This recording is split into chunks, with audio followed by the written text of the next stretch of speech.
হাজরিন, এই মুহররম মাসের 10 তারিখটা অনেক অর্থবহ।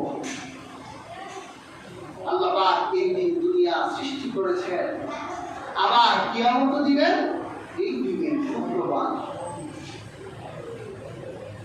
হাদিসের ভাষ্য মতে অনেক সময় সবকিছু মিলে যেতেও পারে। একবার মিলে গিয়েছিল 2003-04 থেকে সম্ভবত। তখন আমার আব্বা কাজীর বাজায় ওখানে মানুষগুলো মুরগি যা আছে সব জবাই করে দিচ্ছে। কেন? কারণ শুক্রবার মুহররমের 10 তারিখ পড়ছে, কিয়ামত হইল। কিন্তু রাসূলুল্লাহ বলেছে, আকাশের নিচে যতদিন পর্যন্ত ঈমানের সাথে একবার আল্লাহ বলার ব্যক্তি যতদিন পর্যন্ত থাকবে ততদিন পর্যন্ত কিয়ামত হবে। সুবহানাল্লাহ। আবার আল্লাহ সুবহানাহু ওয়া তাআলা জান্নাত সৃষ্টি করলেন মুহররমের 10 তারিখ, আদমকে দুনিয়ায় পাঠালেন মুহররমের 10 তারিখ। এই জন্য 10 তারিখটা খুবই অর্থবহ।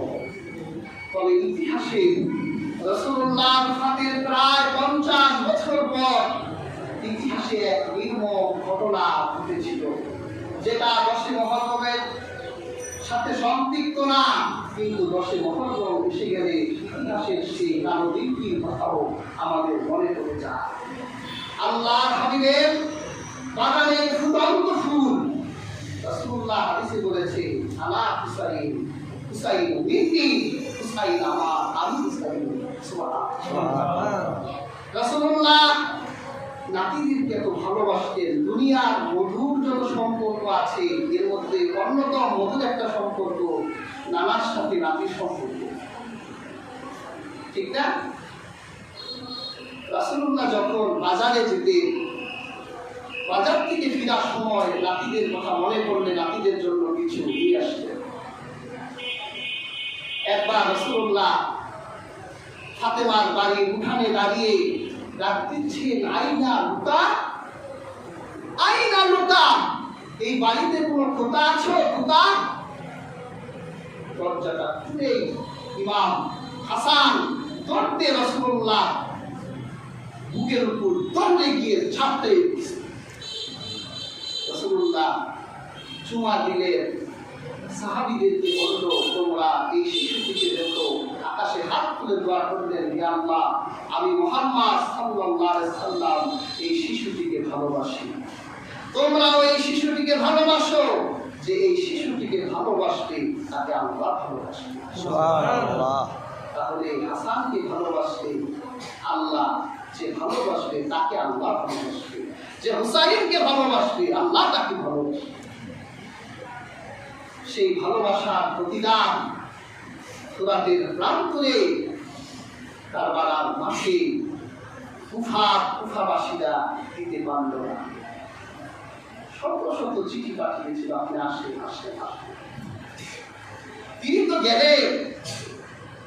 হাজরিন, কি হৃদয় বিদারক ঘটনা আমি সামনের সপ্তাহে আলোচনা করব। যখন যুদ্ধ বেজে গেল, দুইটা দল দুই পাশে দাঁড়িয়ে আছে, তখন ইমাম হোসেন দেখলেন কুফার যে জনগণরা চিঠি লিখেছিল দর্শকের ভূমিকায় সবাই দাঁড়িয়ে আছে মাঠের বাইরে।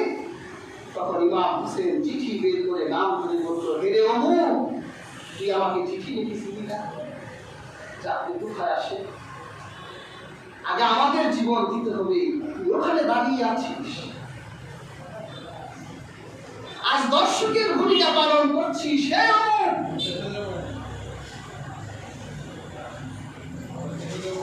আজকে নির্মম ভাবে আহলে বাইতের সন্তানদেরকে হত্যা করা হবে। যুদ্ধের মাঠে নারীদের হত্যা করা হয় না, শিশুদের হত্যা করা হয় না। সেদিন নারী আর শিশুদেরকে হত্যা করা হয়েছিল। নামাজরত অবস্থায় ইমাম হোসেনের গর্দানে আঘাত করে তার মস্তকটা আলাদা করে দিল।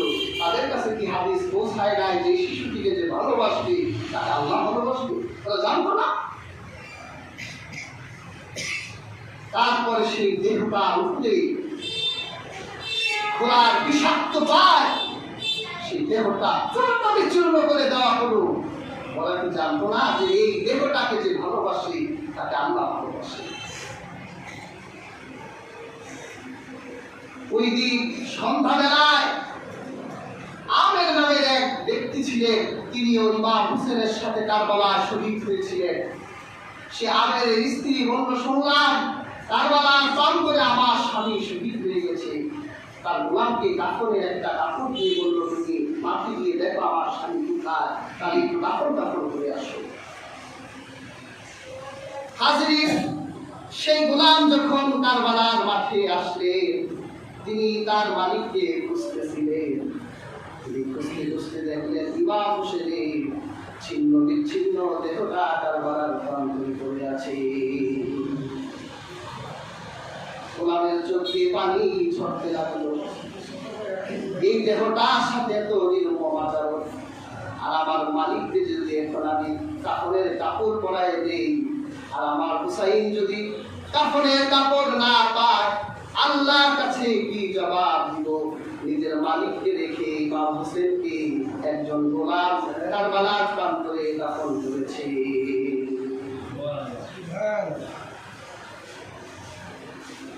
মাথাটা কি আচরণ করা হয় ওবাইদুল্লাহ বিন জিয়াদ, ঠোঁটের উপরে সহিহ হাদিস, ঠোঁটটার উপর আঘাত করছে।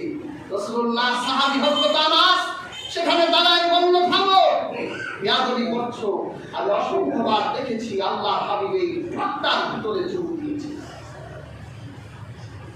কোথায় ভালোবাসা?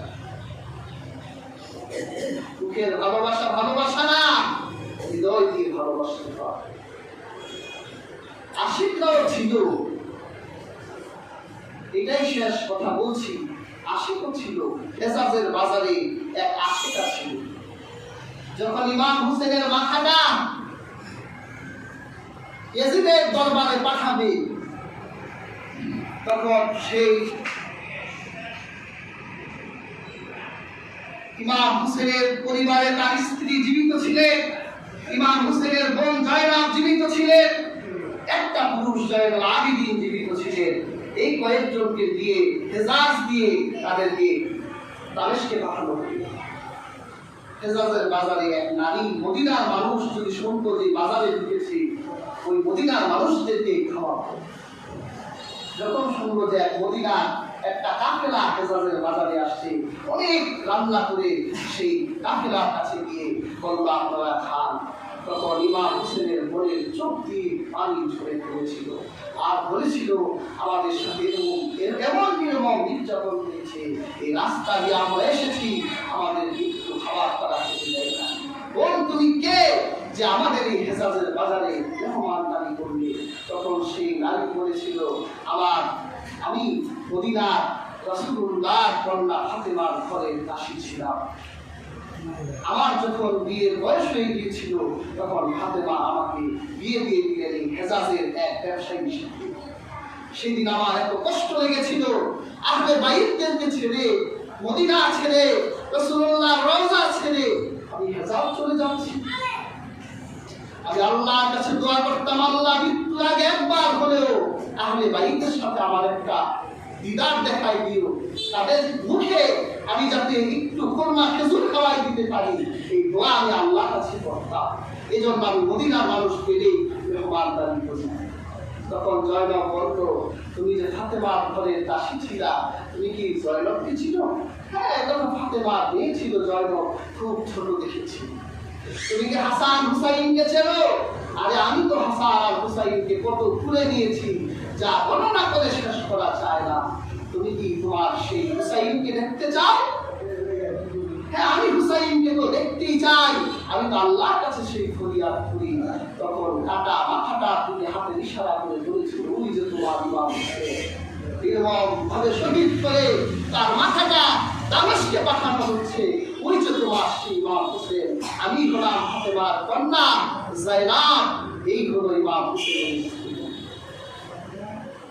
আশিকও ছিল, কিন্তু ভালোবাসা মুখ দিয়ে প্রকাশ করার বিষয় নয়, মাঠে ভালোবাসা দেখাতে হয়। রাসূলুল্লাহ বাগানের ফুলগুলো এভাবেই ধ্বংস করে দেওয়া হয়েছিল হাসিদি। আমরা সে আলোচনা ইনশাআল্লাহ করব। আল্লাহ সুবহানাহু ওয়া তাআলা আমাদের প্রত্যেককে মুহররমের ফজিলত এবং এর আমল করার তৌফিক দান করুন। যারা সুন্নত করেননি